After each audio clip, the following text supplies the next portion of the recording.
ಕೇಳಿದ್ರಿ ಪ್ರಾಣಾಯಾಮದ ಅಭ್ಯಾಸ ಮಾಡಿದರೆ ಮನಸ್ಸು ಕಂಟ್ರೋಲ್ನಾಗ ಬರ್ತದೆ.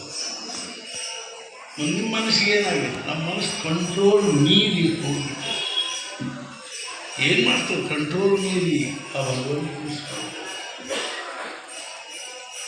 ಎಷ್ಟು ನಾವು ಆ ಭಗವಂತನ ಮರಿಬೇಕು, ಪ್ರಪಂಚದೊಳಗೆ ಮನಸ್ಸು ಹಾಕಬೇಕು ಅಂತ ಗುದ್ದಾಡ್ತೀವಿ.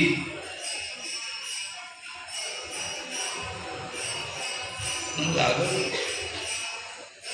ಆಸಾಮಹೋ ಚರಣರೇಣು ಜುಷಾಮಹಂ ಸ್ಯಾಮ್ ಬೃಂದಾವನೇ ಕಿಮಪಿ ಗುರುಮಲತೌಷಧಿ ಯಾ ದುಸ್ತ್ಯಜಂ ಸ್ವಜನಂ ಆರ್ಯಪಥಂಚ ಹಿತ್ವಾ ಭೇಜುರ್ ಮುಕುಂದ ಪದವಿ ಶುಭಕ್ಕೂ ಪ್ರಜ್ಞಾ.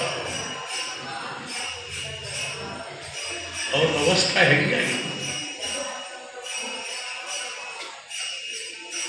10,000 ವರ್ಷಗಳವರೆಗೆ ತಪಶ್ಚರ್ಯ ಮಾಡಿರ್ತಕ್ಕಂಥ ಋಷಿ ಮುನಿಗಳು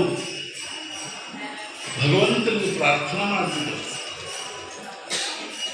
ಹೇ ಪರಮಾತ್ಮ, ನಮ್ಮ ತಪಶ್ಚರ್ಯದ ಫಲಸ್ವರೂಪವಾಗಿ ನನಗೆ ಏನಾದರೂ ಕೊಡಬೇಕು ಅನಿಸಿದರೆ ನಮ್ಮನ್ನ ಬೃಂದಾವನದಲ್ಲಿ ಏನಾದರೂ ಒಂದು ಗಿಡ, ಬಳ್ಳಿ, ಕಂಟಿ ಮಾಡಿ ಹುಟ್ಟಿಸು. ಅದೇ ಹಂಗಾಗಿ